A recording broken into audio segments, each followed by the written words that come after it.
Infinix hot 60 pro দেখেন মার্কেটে আপনি স্লিম ফোন পারচেজ করতে গেলে যেখানে লাখ টাকা খসানো লাগে ওই জায়গাতে এইটার দাম মাত্র 18,999 টাকা। আর দেখেন ফ্ল্যাগশিপ ফোনগুলো কিন্তু 60 হার্টজ দিতে লিটারালি হাঁপানি ধাপানি চলে আসে।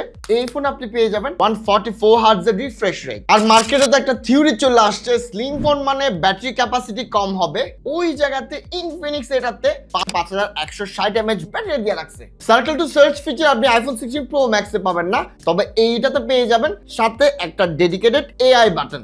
সো ফোনের সবকিছু যেহেতু ভালো, ভিডিও লং করলাম না, ফোনটা এখনই পারচেজ করে ফেলেন, cause series brand.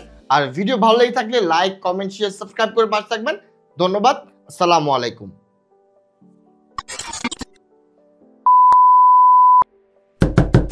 Wait video এখানে শেষ না। যেহেতু আমার চ্যানেলে আসছেন, পজিটিভের পাশাপাশি কিছু নেগেটিভে শুনে যান, এতে করে আপনি পারচেজ করতে সহজ হবে। সো আমার ভিডিও যারা প্রথমবারের মতো দেখছেন তাদেরকে জানিয়ে রাখি, আমি ফোনটা জাজ করি তিনটা পিলার দিয়ে। ইয়েস, স্মার্টফোন পারচেজের সময় আপনি তিনটা পিলার অবশ্যই মাথায় রাখবেন।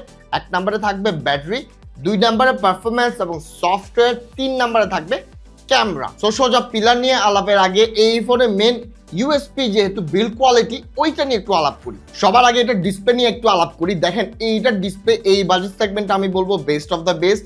এইটার চেয়ে ভালো খুব রেয়ার আপনি পেয়ে যাবেন। তার উপর একটা জিনিস বলে রাখি, এইটার ব্রাইটনেসটা ভাই আমার স্যামসাং S25 আলট্রা থেকেও বেশি। ইয়েস, ডিসপ্লেটার চেয়ে বেটার না, তবে ব্রাইটনেসটা কিন্তু আমার স্যামসাং থেকেও বেশি। দেখেন এই ফোনটা তারা মার্কেটিং করতেছে স্লিম ফোন হিসেবে। ইয়েস, যথেষ্ট পরিমাণে স্লিম। আর এটার মজার ব্যাপারটা কি জানেন, স্লিম ফোন হওয়ার কারণে এত বড় একটা ডিসপ্লে থাকার পরও না ফোনটা অনেক বেশি হ্যান্ডি ফিল মনে হবে আপনার কাছে। এবং এইখানে যেহেতু রাউন্ড এজ করা আছে, যার কারণে শুধু দেখতে সুন্দর না, এটা আপনি হাতে নিলেও আপনার ভালো লাগবে। তার উপর ভাই তারা ধুমায়া মার্কেটিং করতেছে, এখানে 144 হার্টজের রিফ্রেশ রেট রয়েছে। তবে ভাই এখানে একটা প্রবলেম আছে, এইটার প্রসেসর কিন্তু সাপোর্ট করে 120 হার্টজ। তো 144 হার্টজ আসলে তারা দিচ্ছে কেমনে? যাই হোক, পুরোপুরি ভাবে আসলে 144 হার্টজ এইটা আসলে সাপোর্ট করে না। কিছু পার্টিকুলার অ্যাপেই এরা অপটিমাইজ করতে পারছে, আদারওয়াইজ এটা জাস্ট 120 হার্টজ রিফ্রেশ রেটেই চলে। সো 144 হার্টজের মার্কেটিং চলতেছে, তবে আই ডোন্ট থিঙ্ক আমাদের 120 হার্টজের বেশি দরকার আছে এই মুহূর্তে। যাই হোক, আমরা এবার পিলার নিয়ে আলাপ শুরু করি। সবার আগে ব্যাটারি নিয়ে আলাপ করি। দেখেন স্লিম ফোন মানে ব্যাটারি ক্যাপাসিটি কম হবে, এই থিওরিটাকে তারা ভেঙে দিয়ে এখানে 5160 mAh ব্যাটারি দিয়ে রাখছে। সাথে বক্সে পেয়ে যাবেন 45 ওয়াটের ফাস্ট চার্জার।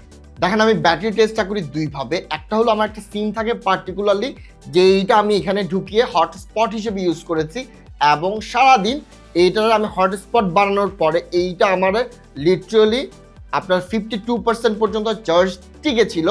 এবং আরেকটা জিনিস দিয়ে রান করি, তা হলো 1 ঘন্টা ফ্রি ফায়ার খেলছি এই ফোনটাতে, এবং 1 ঘন্টা ফ্রি ফায়ার খেলার পর এইটাতে ব্যাটারি হেলথ ড্রপ করে 18%। এখন একটা মজার ব্যাপার বলে দিই, ব্যাটারি লাইফ কিন্তু বেশ ভালো, তবে ব্যাটারি ক্যাপাসিটি যত বেশি তত বেশি ব্যাটারি ব্যাকআপ আমি আসলে পাইলাম না। হ্যাঁ, যেহেতু প্রথম রিলিজ হয়েছে এখনো নতুন ফোন, ওই কারণে হয়তো প্রপার অপটিমাইজ না। অপটিমাইজ প্রপারলি হলে আমরা যেই ক্যাপাসিটি দিয়ে রাখছে ঠিক ওই লেভেলে ব্যাটারি ব্যাকআপও পেয়ে যাব। 2 নাম্বার পিলারটা হলো পারফরমেন্স এবং সফটওয়্যার নিয়ে একটু আলাপ করি। দেখেন ইনফিনিক্সের সফটওয়্যার নিয়ে আগে মানুষের যে কমপ্লেনটা ছিল এখন কিন্তু ওটা আর নাই। এবং মজার ব্যাপার হলো প্রচুর পরিমাণে ব্লোটের আছে, ব্লোটার থাকলে এগুলো কিন্তু আপনি আনইনস্টল করতে পারবেন। আর এইটার জন্য না ভাই আসলে আমি ইনফিনিক্সকে একটা থ্যাঙ্কস দিচ্ছি। এবং ইনফিনিক্সের সফটওয়্যারে যে বললাম আগের চেয়ে অনেক বেশি well furnished, well finished.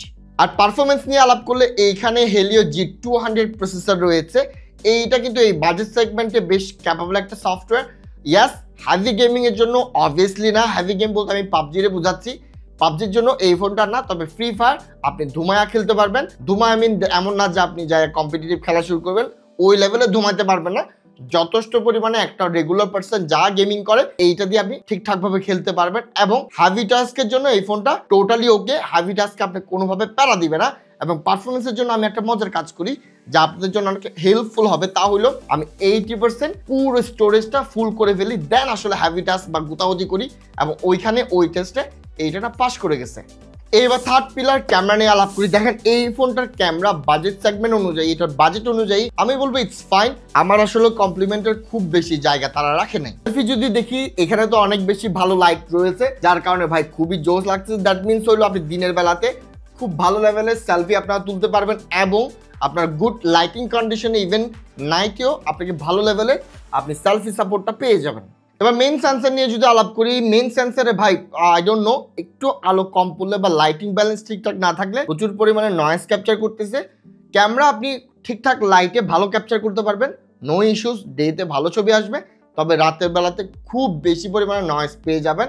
So দিনের বেলা ইটস ফাইন হলেও রাতের বেলা ইটস নট দ্যাট গুড। এবং ক্যামেরাতে আমি খুব বেশি আসলে এটারে প্লাস পয়েন্ট দিতে পারবো না, ক্যামেরা জাস্ট ওকে, আপনার বাজেট অনুযায়ী ইটস জাস্ট ওকে। তবে আমি বলে দিই এটা সেলফি কিন্তু ভালো, আই বিলিভ এটা আসলে তারা চাচ্ছে মেয়েরা বেশি বেশি পারচেজ করুক, যার কারণে হয়তো সেলফিটারে ভালো করছে।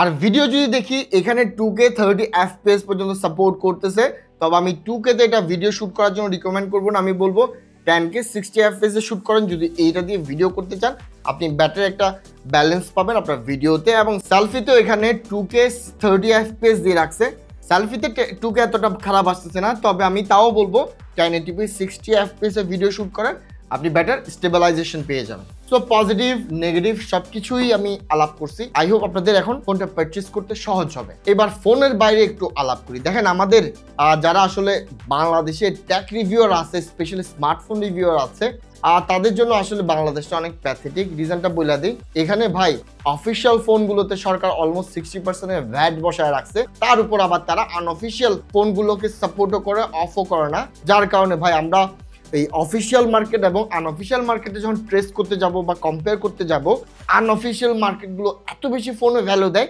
যা কখনো অফিসিয়ালের পক্ষে পসিবল না দেওয়া। আর আমরা যখনই আসলে অফিসিয়াল ফোনগুলো নিয়ে ভিডিও করি, আমাদেরকে আপনারা অনেক কিছুই বলেন, মানে উল্টাপাল্টা কথা বলেন, কিন্তু ভাই আপনার বাস্তবতাটা বুঝতে হবে, এইটাতে না কোম্পানি দায়ী না আমরা দায়ী, এত দাম হওয়ার পিছনে টোটালি দায়ী হচ্ছে সরকারের ভ্যাট ট্যাক্সগুলো। সো আপনারা পারলে আওয়াজ তুলেন ওইটা কমানোর জন্য, আর আমি আমার অবস্থা তুললাম, আমি চাইবো আসলে কমুক। এখন আনঅফিসিয়াল মার্কেটে আমরা ফোনে অ্যালাউ কইরা আমরা ওদেরকে সেল করতে দিচ্ছি, সরকারও এখান থেকে কোনোভাবে প্রফিটেড না। সো হুদাই 60% ভ্যাট বসানোটা আসলে কোনোভাবে জাস্টিফাইড না।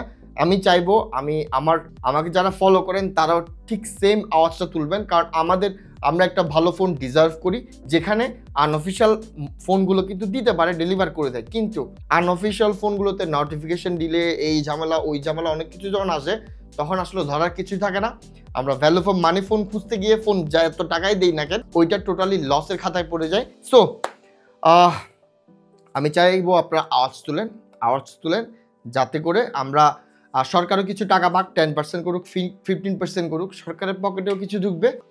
আনঅফিসিয়াল মার্কেটের নামে যে ক্যাওয়াসটা চলতেছে, অনেকের সাথে আসলে অনেক ক্ষতি হয়ে যায়, খুব বেশি পরিমাণে না, যাদের সাথে হয় আর কি। আনঅফিসিয়াল মার্কেটে ফোন কিনতে গিয়ে যারা ঠকে তারা বড় রকমের ঠকে, তাদের টাকাটা অনেক গুরুত্ব রয়েছে। তো সরকারকে অনুরোধ করব প্লিজ এগুলো কমান ভাই, আমাদেরকেও গালি থেকে বাঁচান, আমাদের অডিয়েন্সদেরকেও ভ্যালু ফর মানি ফোনগুলো পারচেজ করতে হেল্প করেন। সো ভিডিও শেষ করলাম।